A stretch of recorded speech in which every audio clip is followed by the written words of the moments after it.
Po obejrzeniu tego filmu, jak go obejrzałam w całości, puszczę tylko ten urywek, który właśnie spowodował takie przesłonięcie u mnie w głowie. Przestałam brać suplementy, które brałam przez 12 lat. Codziennie brałam je dlatego, że wiedziałam, że dostarczam 100% wszystkich składników odżywczych. Może nie 100, tylko 30 w jednym szejku. Właśnie miałam szejka, w którym była cyjanokobalaminę.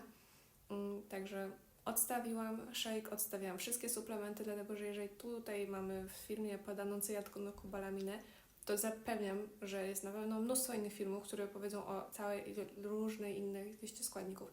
Od tamtej pory ja jem tylko składniki surowce, tak? Ja jem marchewkę, jabłko, rzeczy, które są surowcami. Czy to są grzyby, warzywa, owoce, zioła, nasiona, orzechy. To są rzeczy, które ja wiem, co to jest. Ja nie biorę rzeczy, które nie wiem, co to jest. Także nie kupuję rzeczy przetworzonych, nie kupuję suplementów. Nie kupuję też olei, o których właśnie on w tym filmie opowie. Tylko i wyłącznie 2 oleje. Olej kokosowy i olej z oliwa z oliwek. Opinion, I'm usually pulling from, research that I've Well, last time you were here, read. we were talking about cyyanokobalamin. Oh my God, I got so much flack for that.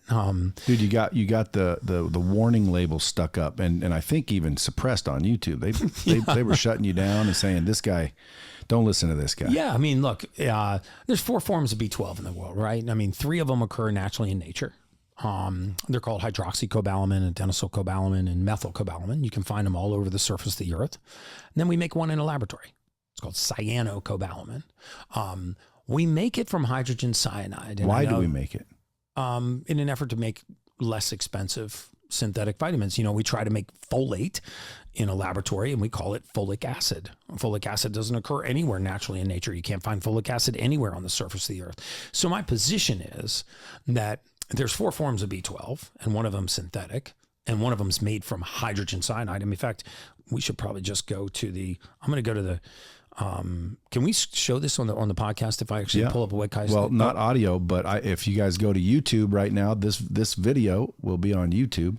Okay. So I can put it in the YouTube video. Okay, let's put it in the YouTube video because I want to show why am I... And also tell them, in this case it's audio, where to go look for themselves. Okay, so if you just type in the word cyanokobalamin, C-Y-A-N-O. And by the way, this is like in my protein drinks. It's in your vitamins. It's in all kinds of stuff. It's in protein cereal. drinks. It's in supplements. It's all over the place. Yeah, so you go to cyanokobalamin, and you C-Y-A-N-O-C-O-B-A-L-A-M-I-N, cyanokobalamin. And like I said, I got a lot of flack for this, so I'll just let everybody else decide for themselves. I'll throw the evidence out there that I read and brought me to my conclusion, and let them read it themselves and decide what they want to do. So you can type in cyanokobalamin, put a space, and put the word PubChem. And then click on that link. It's going to take you to the National Library of Medicine at the National Institute of Health. I've already memorized this page, so I don't know why I'm looking at it. But, it'll take you to the National Library of Medicine at the National Institute of Health. When you get there, if you want to read the component compounds, what it's made out of, you scroll down to section 5.3. It'll say component compounds. The second link there says it's made of the cobalt metal, which all B12 is. And the next one, it says it's made of hydrogen cyanide. Well, click on that. When you click on hydrogen cyanide, you'll find it's a flammable, acute toxic, environmental hazard, health hazard. That's what it's listed as. Well, what's just plain cyanide? Hydrogen cyanide is, cyanide is a deadly poison. The next sentence says, other uses for hydrogen cyanide. We use them in chemical weapons.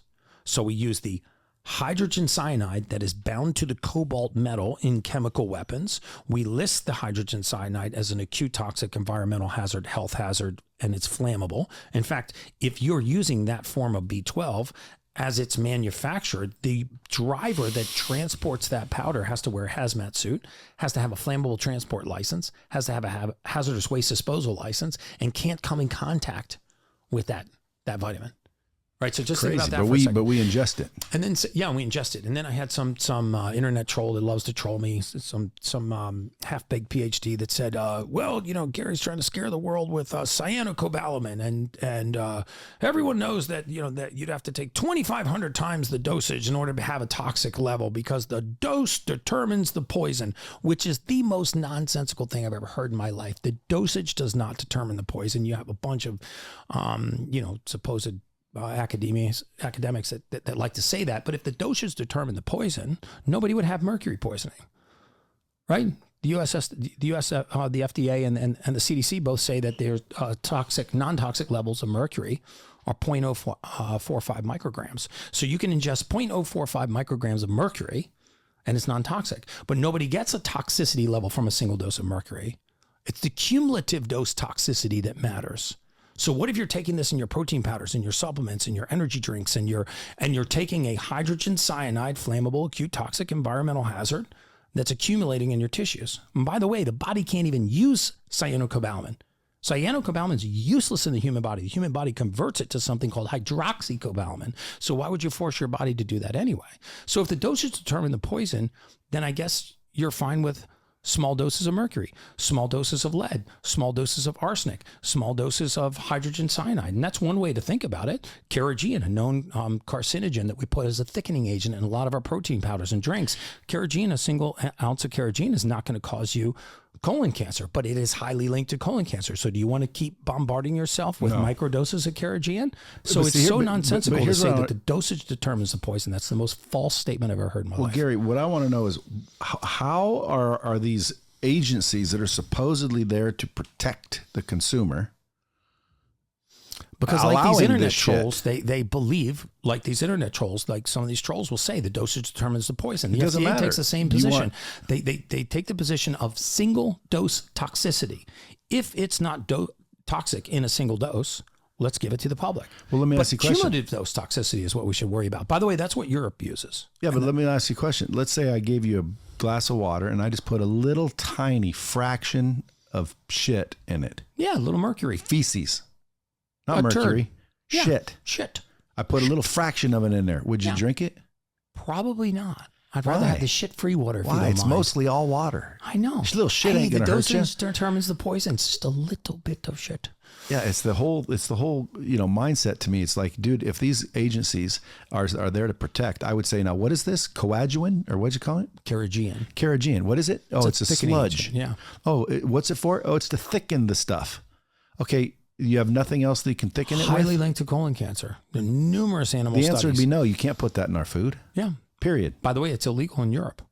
There are 1,800 compounds that are legal in the United States that are not legal in Europe. And all I try to do is expose some of these to say, hey, if you're making a choice, and by the way, you don't have to buy my vitamins, you don't have to take my test, you don't have to go to my website. I'm just telling you right now, if you got supplements with cyanokobalamin, throw those in the trash and get ones with methylcobalamin. I would much rather drink a... Wait, do you know which ones they are? Because like every time I look, there's cyanokobalamin. Yeah, cyanokobalamin's in like Celsius and Monster, but it's not in Bang. Methylcobalamin's in Bang, so I would prefer to drink a Bang if I was going to drink an energy drink. Really good organic protein powders. A lot of them don't use folic acid and they don't use cyanokobalamin. I got to get a different because these are all drink synthetic forms. I mean, just think if it's necessary for optimal health, do you think that it's probably a synthetic chemical or pharmaceutical? Do you think any of those things are actually necessary compounds for the human body if we make it in a laboratory? No. So my only point is, most of the people that are listening to me are my patients that are having life-changing results. A lot of it is what I'm having them not do. Right, getting seed oils out of their body, getting seed oils out of their diet. When you look at the back of a label and you see, okay, this has sunflower oil and safflower oil and canola oil. And all those things sound great. Sunflower, safflower. Yeah, sunflower seeds. Aren't those good for you? So the seed oils are terrible, man. If you actually saw how something like a canola oil was processed, right? I mean, when they actually first made canola oil, and I think canola oil and Crisco were originally meant to be machine lubricants. The oil comes out very thick and gummy. So they use something called hexane, a known neurotoxin, to degum the sludge first. So now they use the neurotoxin to degum it. And once it's degummed, they heat it. And they usually heat it to over 450 degrees, which turns the oil rancid. If you've ever actually been to a canola oil factory, it is the most god-awful place on earth. It's just absolutely rancid, fat burning. And once it becomes rancid, it stinks. So then they have to deodorize it with sodium hydroxide, a very highly known carcinogen.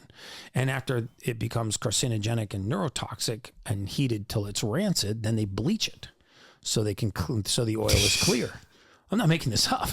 I know, and then they bottle it and they put it on the shelf. And it's allowed. Yeah. See, this is the whole point. Like, how is it allowed? Yeah. Like one of the trends that we saw in life insurance. Hold on though, but why is it allowed?